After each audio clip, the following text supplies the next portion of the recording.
My name is Emanuel Pastreich. I'm director here at the Asia Institute, and I'm here with Yaerin Ku, who is also at the Asia Institute and an undergraduate.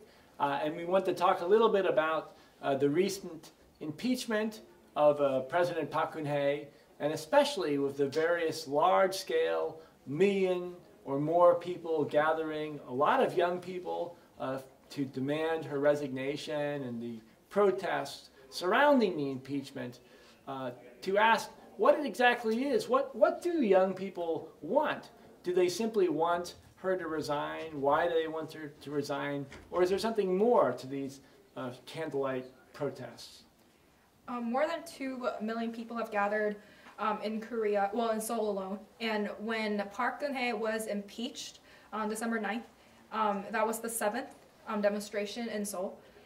The reason so many young people have gathered at the demonstration is because we were all affected. We felt like in terms of economy, our work opportunities, and quality work opportunities, as well as our safety issue in relations with Sewol Ferry disaster, where Park Geun-hye was missing for 7 hours when she should have been doing something about 300 people, including high school students, drowning to their death, and also oppression on arts especially that disagree with the views of the government. It's just too many aspects. So Korean youth felt like we have to do something about this because we're the future owner of this country, and actually bring about a change, not just impeachment of Park Geun-hye, but also more of a fundamental change that can shake up the entire system of Korea, which is just prevalent with cronyism and corruption.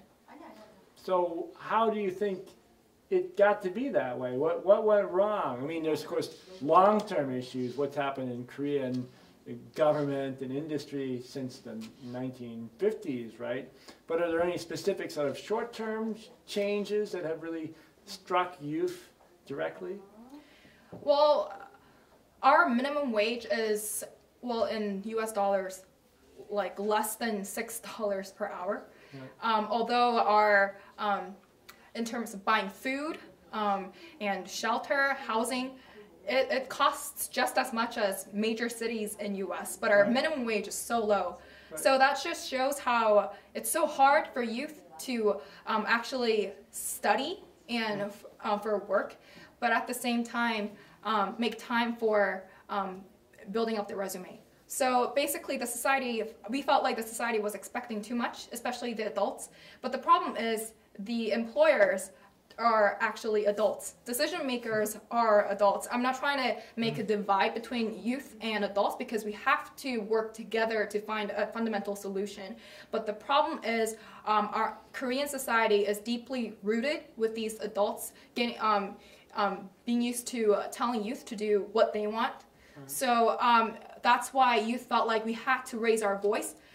That's why you can see a lot of youth standing up and making free, really liberated speeches in front of 2 million people in all these demonstrations.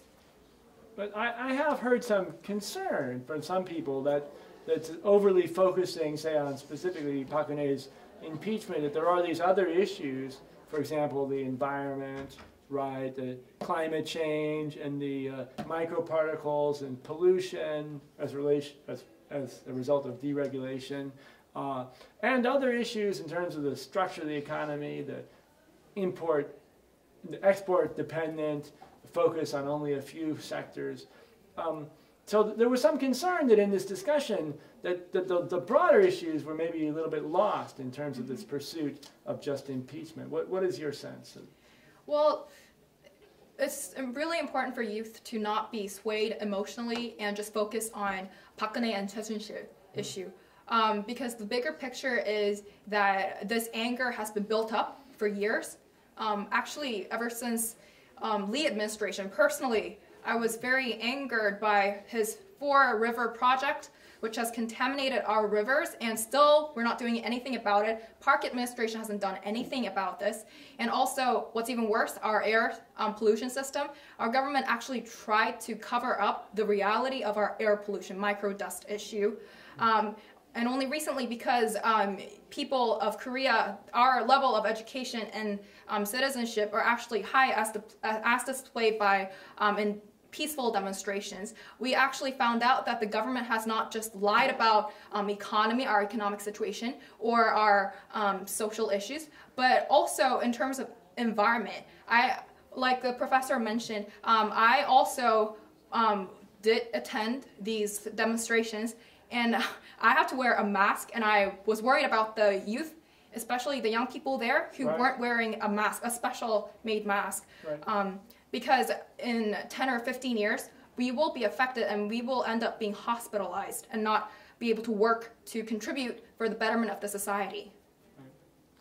Well, I appreciate your sharing your insights on this, the significance of this event.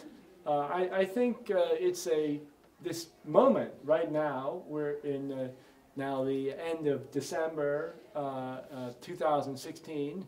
We still don't really know exactly how things will go. There's, of course, enormous potential for change, and there's been enormous mobilization of people.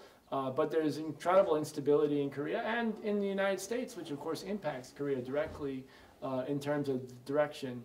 So I guess the question is, how do young people see the future? What are their hopes, their opportunities, or what are they concerned about?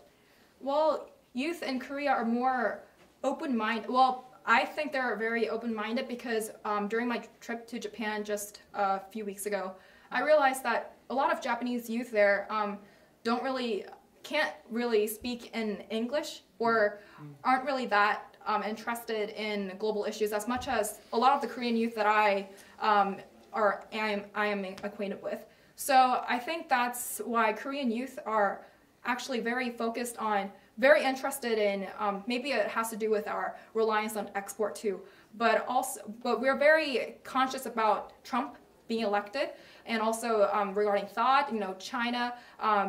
THAAD is a missile defense system which was recently purchased or agreed. Well, agreed to be purchased. So our economic situation is not good because China's pressuring Korea to prevent that installment of THAAD. Deployment of THAAD. So we're very conscious about these issues, but many youth are also conscious that the solution lies in us. Change needs to happen within Korea first because change is already happening outside of Korea. We can't really control that. But if we want to survive and improve our economic situation, then we have to really go through a reform of this entire corrupted system because we have to be stronger ourselves. Then we can protect ourselves from whatever anomalies that might affect us from abroad. But that's how a lot of youth view this situation. So, yeah. Thank you very much. And thank you everyone for joining us. Thank you.